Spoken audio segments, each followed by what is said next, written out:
Hello everyone, I'm Kevin, otherwise known as Forum BX257, here to bring you another 1980s and 90s G.I. Joe tour review. And today I'm going to be taking a look at the British SAS Trooper, Exchange the G.I. Joe unit, the 1991 Big Ben. Big Ben makes his first comic book appearance in the Old Marvel comic run of G.I. Joe in issue number 116, and makes his first cartoon appearance in the DiC animated first season television episode titled General Confusion. And, well, some of you may or may not know that Big Ben is also the name of the clock in the very famous British Tower. However, it's actually part of his name, his file name being David Bennett. So that's where he gets his nickname Big Ben, or rather his code name. I thought that was pretty lazy when I mentioned it first in my top 10 awesome G.I. Joes of the 1990s, which Big Ben was a part of, a figure I'm very impressed with. And, you know, with the nickname being circuitous with the clock, I thought he should be like on time or something, you know, very fast or very slow or maybe very loud like the clock chime or something like that. But no, it's just a pun on his file name. First, we'll take a look at Big Ben's accessories, starting off with his machine gun. The machine gun comes with a removable bipod, and the machine gun itself is based on a real-world firearm, the British L7A2.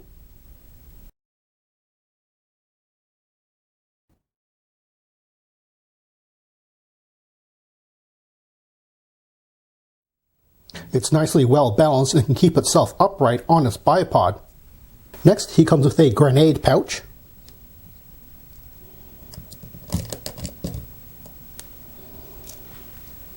The grenade pouch's straps were actually a separate part which you had to put on initially, but that also means that this thing can be adjusted around a figure's body, and it isn't subject to the same stresses that other items with straps you get with G.I. Joe toys would get. I'm actually surprised that they didn't do this more often with other things. But the pouch itself has an opening lid where you can store the included grenades, and you get 2 of them.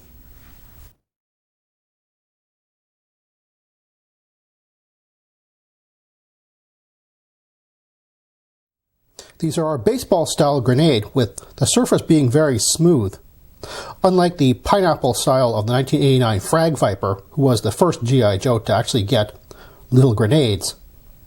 However, just like that figure, these grenades, they're not really possible for the figure to actually hold them in their hands. And finally, Big Ben comes with a backpack.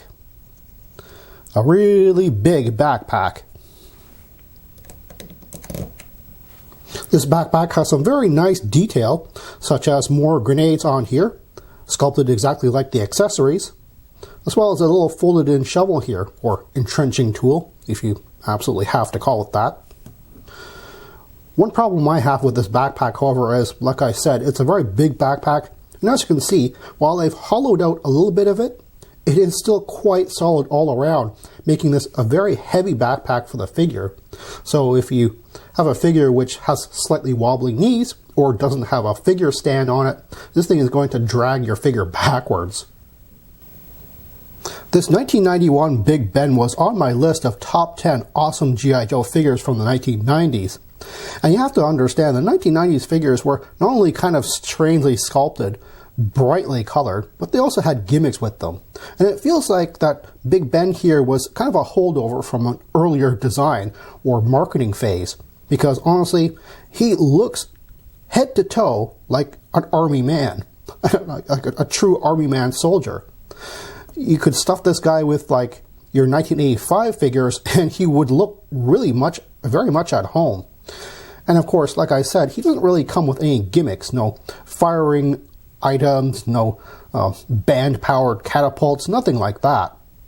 And to think that he actually came out on the market at the same time as the Buzz Lightyear General Hawk figure, it's just very strange how this guy just almost looks like the exception to the rule, rather than something which should have been really the aesthetic factor of the G.I. Joe line at the time.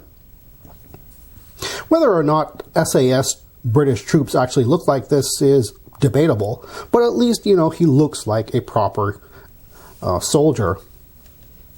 One very interesting thing about the figure, however, is how he's dressed. While he's dressed in all, like, greens, the fact of the matter is that he seems to be dressed for cold weather. Perhaps not the Arctic or any type of snowy environment, but cold weather nonetheless. He has, like, gloves, a furry hat, but he also has things like black camo over his face. I guess that's a bit more for obscuring his features rather than true camouflage. But one very interesting thing about this camouflage over his face is that it kind of hides the microphone that he has hooked up to his ear here. I kind of wish they went with a different color for the microphone or a different color for the camo.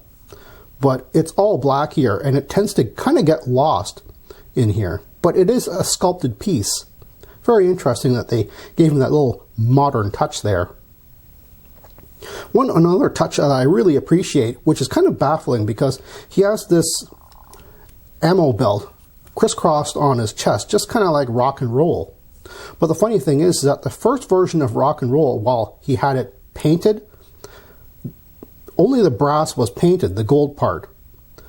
But the actual inner, I think the disintegrating actual belt bandolier itself wasn't painted on that figure.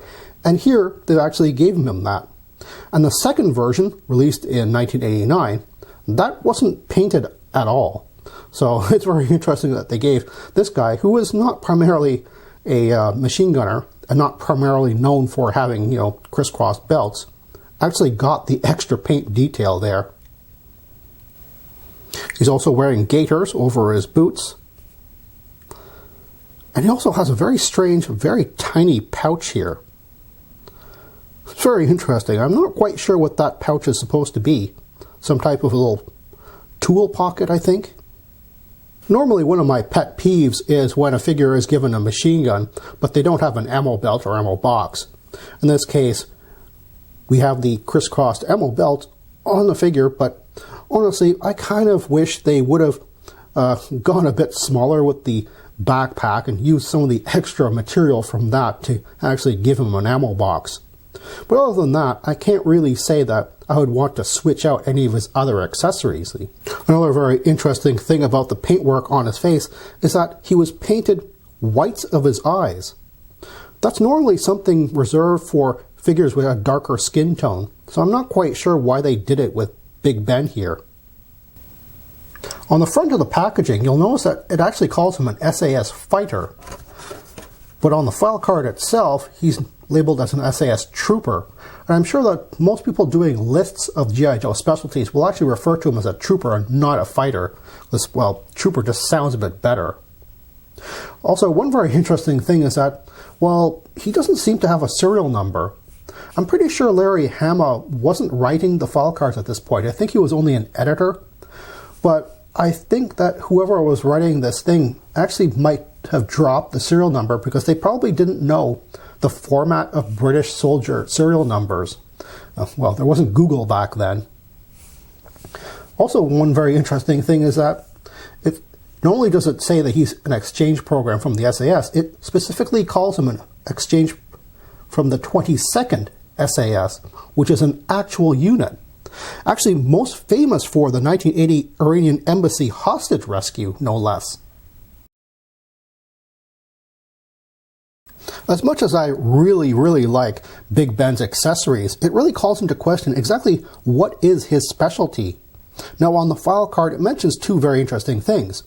Infantry, which can include, I guess, support, as well as being a long-range recon patrol educated soldier, or being a LRP. So he has a machine gun, which is, you know, a support, infantry support item. He has grenades, again, an infantry support feature, but being a LRP, you would think that he would come with lighter weapons and more things for infiltration. And in the comic books, he was doing just that. He was more of a recon type of role. In the cartoons, well, he was doing, you know, whatever they wanted to do in the cartoons. As Deke had kind of a fast and loose way of using the characters. Well, to be perfectly honest, the old Sunbow one did actually too. So exactly how you want to use this figure is up to you. The SAS is made up of very, very different specialties for their Special Forces unit. So again, he could be support, or you just could use him as a general recon guy, which I think is more fitting for someone being exchanged to the G.I. Joe program who probably have quite enough infantry guys and grenadiers anyway. Practically speaking, I don't think Big Ben here actually replaces anybody on the G.I. Joe team. But if you were to think of just his skill sets and not just being a British SAS Trooper, one figure you might consider him to be a replacement for is the 1990 Ambush. Ambush being more of a covert specialist, even kind of a recon specialist at that. But Ambush here also comes with a very British assault rifle, as well as a grenade launcher here. And he also has that big Imperial mustache. And I've often speculated that perhaps Ambush was supposed to be a British trooper at one point in time, with his design like that. So I think they actually make a good pairing rather than one replacing the other. And as far as an SAS Trooper being in LRP, or Long Range Recon Patrol, the 1989 Recoil is another figure which he could replace sort of specialty-wise. So just what are my thoughts for an opposite number on the Cobra side for Big Ben? Well, like I said, if you consider him more of a LRP or a recon specialist, I think the 1990 Range Viper, being the wilderness troopers and the basically the survivalists of the Cobra ranks, are more than a match for what he was educated for. But then you also have to think about how Big Ben is actually sculpted here with a lot of cold weather looking outfit here. So I think a 1991 Snow Serpent might also be an interesting match for Big Ben, environmentally wise. If you're looking for a Big Ben figure on the aftermarket, he is actually a fairly common figure to find, complete with all of his parts, hard as they may be to find. So while he may be a common figure, he's not exactly a very cheap figure on the aftermarket for two reasons. The first is, if you do find him just completely loose, sometimes he is more often than not missing two of these small items. The two grenades, and of course the bipod, something which would be missing on a lot of other G.I. Joe figures besides just Big Ben here. But the fact of the matter is that while collectors generally focus on figures from the 80s, they have recently gravitated towards the 90s, and Big Ben is sort of the poster child of what 90s figures actually could have been. A very military-looking figure with no gimmick accessories. So he has become fairly popular on the aftermarket, and his value is kind of rising. One also very interesting thing about the figure is his remolds. In the early 2000s, there actually was a remold of him in all-white Arctic gear, which actually goes very well with the sculpt of his very heavy-looking outfit here.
Very easy to reattach. A Frag Viper, even though he is a Grenadier and comes with the same type of... Well, that's all the time I have right now. Please check out my Facebook page for more information and behind-the-scenes photos for these reviews. Thank you for watching this video, and stay tuned for next time to see another 1980s G.I. Joe toy review. See you then.